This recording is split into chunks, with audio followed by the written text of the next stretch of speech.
उतरे सदगुरु समो कोई दाता नहीं जब जग मंगणहार राजा रैयत ने बादशाह अरे सब खड़ा गुरु नहीं द्वार ए मारा गुरु जी पायो से आघात ए मारा सदगुरु जे पायो रे आघात क्या लो दो जो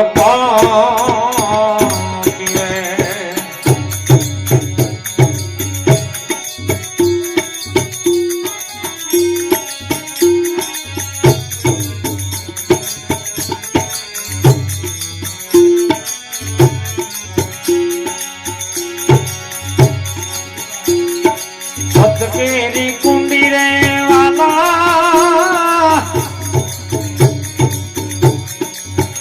मैं शब्द लीला करने शब्द लीला करने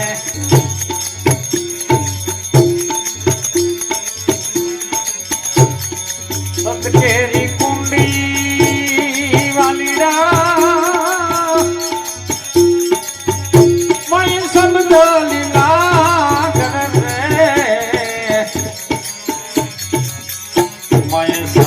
लीला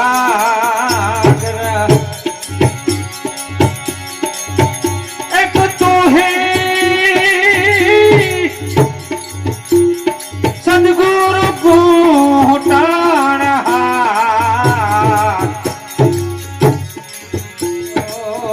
कौन पीवे चलो दूध कौन पीवे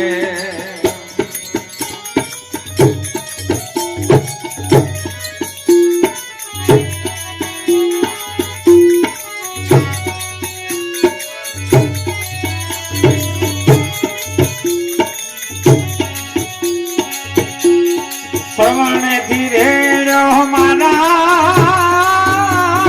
वालेरा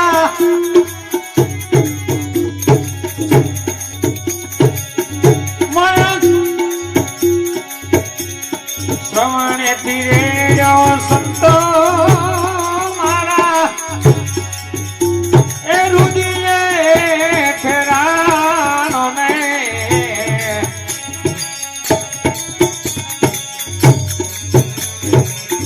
जठरानो में मारी देहु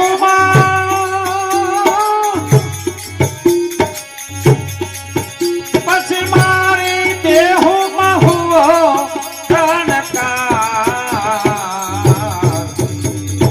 चालो दूधो कौन पीवे चालो दूधो कौन पीवे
મારે ગુરુ નારે રૂપમાં અને એક તુહી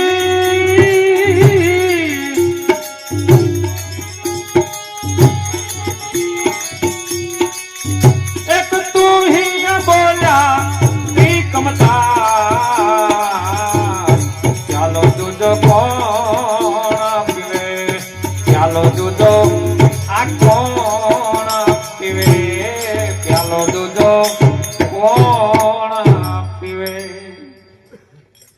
ભજનો વાણી સંતોની આવી કહેવા માટે કે મને સદગુરુએ પાયો આ ઘાટ, આ પાંચ તત્વનું જે શરીર આપણને મળ્યું છે આ ઘાટ, આ ઘાટે પાયો છો. આપડી ઘણી વખત કોકના જોડે આમ થોડીક બાકાજીકી થઈ જાય ને એટલે ઘણી વખત નહીં કહેતા તું ઘાટમાં આય ઘાટમાં, તો કોક દાડો મને ઘાટમાં આય પછી ખબર થાય અને ઘાટમાં આવે તાણ જ ખબર પડે. આ ઘાટમાં આવ્યો છે તાણ ખબર પડી છે કે અમારે રહેવા વાળો. હમણાં વાણીમાં સુંદર મણિરામે કીધું તું અમા માયાનું વિભાજન કરે છે વધે તે ઈશ્વર છે. એ પરમાત્માની ખોજી બોલવા વાળો, એ પરિબ્રહ્મ નારાયણ કહીએ, જેને નિજ સ્વરૂપ કહીએ, જેને અલગ ધણી કહીએ, જેને સદગુરુ કહીએ, એ બોલવા વાળાને હાથે નથી, પગે નથી, એને ધૂપે નથી, છાયાએ નથી. એવો તમારી અંદર અણઘટ દેવ બિરાજમાન છે. એ દેવળે દેવળે કરે છે હોકારા. તમે ઓમો પારખ થઈને પરખો કને બનાયો આ ચરખો.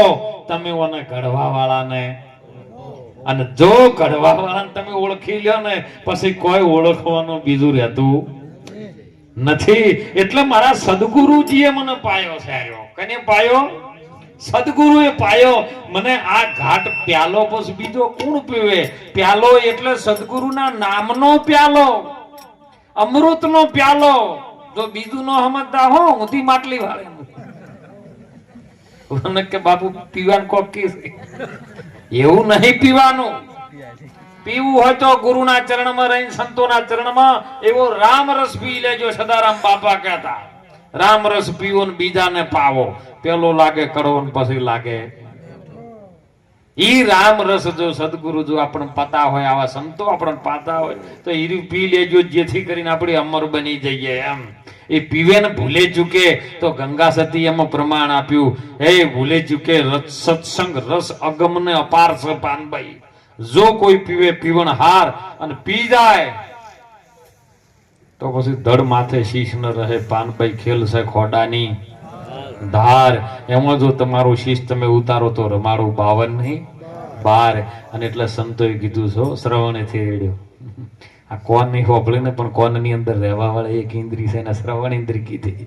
અને એનાથી મને પાયો છે, અહીંયાથી જ આપણે હોભળ્યો છે. અને રેડ્યો એવો ચો આવ્યો ઠેરાણો હૃદયમાં. હૃદયમાં જગ્યા ખાલી હોય ને તો ઠેરાય ને કે ઠેરાય. જો આપણી એની અંદર અહમ ભાવ, ઈર્ષા ભાવ હોય, દેખાય ભાવ, આવા બધા કોઈ ભાવ લઈને બેઠા હશે ને જગ્યા નહીં હોય ને તો રહે નહીં. એટલે ખાલી થવાની વાત કરી છે.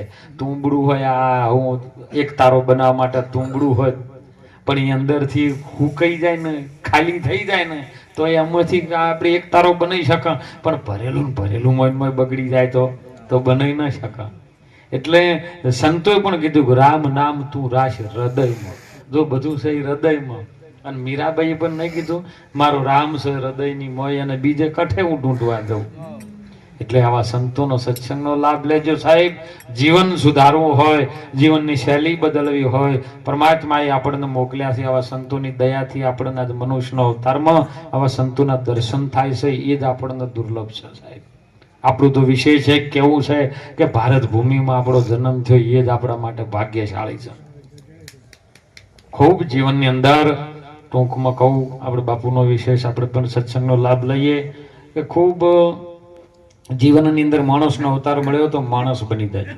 માણસ બનવા માટે શું હોય તો સંતો આપણા પ્રમાણ આપે છે. માણસ બનવા માટે 5 વસ્તુની પ્રતિજ્ઞા શીલ મારી દેવો પડે. દારૂ પીવે ને દારૂડીઓ કહેવાય, માણસ નો કહેવાય. જુગાર રમે ને જુગારીઓ કહેવાય ને માણસ નો કહેવાય. ચોરી કરતો હોય ને ચોર કહેવાય ને માણસ નો કહેવાય. વ્યભિચાર કરતો હોય ને વ્યભિચારી કહેવાય ને માણસ નો કહેવાય. સાહેબ. અને મોસ ખાતો હોય એને મોણો ન કહેવાય, એને રાક્ષસ કહેવાય. કાગા કૂતે કા ખાના, અને મનુષ્ય ક્યું હોકર ખાય, જીવતે લાગે જમ જીવન, મરે તોય નરકમાં લઈ જાય. એટલે ખૂબ સારાનો સંગ કરજો. મણોનો અવતાર ફરી ફરીને નહીં મળે હો. આ આયો છે ને એને તમે ખરો કરી લ્યો. ભાઈ આયો છે એ જ ખરો. મનુષ્ય જન્મ તણો એક શેરને કારણે તે કોટી બોધ્યા કરમ. આ ખરો છે ને એ બધાના બિરાજમાન અંદર, બધાના હૃદયને બિરાજમાન એવો પરિબ્રહ્મ નારાયણ પરમાત્મા જેને સંતો આત્મા કહે છે એ આપણી વચ્ચે છે સાહેબ. એ એક જ છે. બસ એની ઓળખાણ કરી લેજો. જીવનની અંદર દીકરીઓને ખૂબ પ્રાર્થના કરું છું કે આપ વ્યસનથી દૂર રહેજો, ફેશનથી દૂર રહેજો. અને મોબાઈલનો ટચ યુગ ચાલે છે, ટેકનોલોજી ચાલે છે, તરંગો એવા બધા છે ને. આપણી પશ્ચિમી સંસ્કૃતિ લઈ અને આપણા ભારતની અંદર એવી સંસ્કૃતિ આવી ગઈ છે. આપણા સનાતન ધર્મને તોડવા માટેની જે મહેનત કરી રહ્યા છે ને, પણ તમે એમાં લેવા જેવું લેજો, બીજું લેતા. આપણો ધર્મ બગડે, આપણી સંસ્કૃતિ બગડે, આપણા સંસ્કાર બગડે, મા બાપનું નામ નીચું થાય એવું કાર્ય ન કરતા. બસ વિનંતી સાથે આપ સૌ સંતોના ચરણમાં વંદન કરી અને હવે વિનંતી કરું પરમ પૂજ્ય અને વંદનીય જસપુરિયા નિવાસી હરદેવપુરી બાપુને વિનંતી કરું એમના મુખથી આપણને અમૃત વાણીનો લાભ આપે એવા પરમ પૂજ્ય અને વંદનીય હરદેવપુરી બાપુ.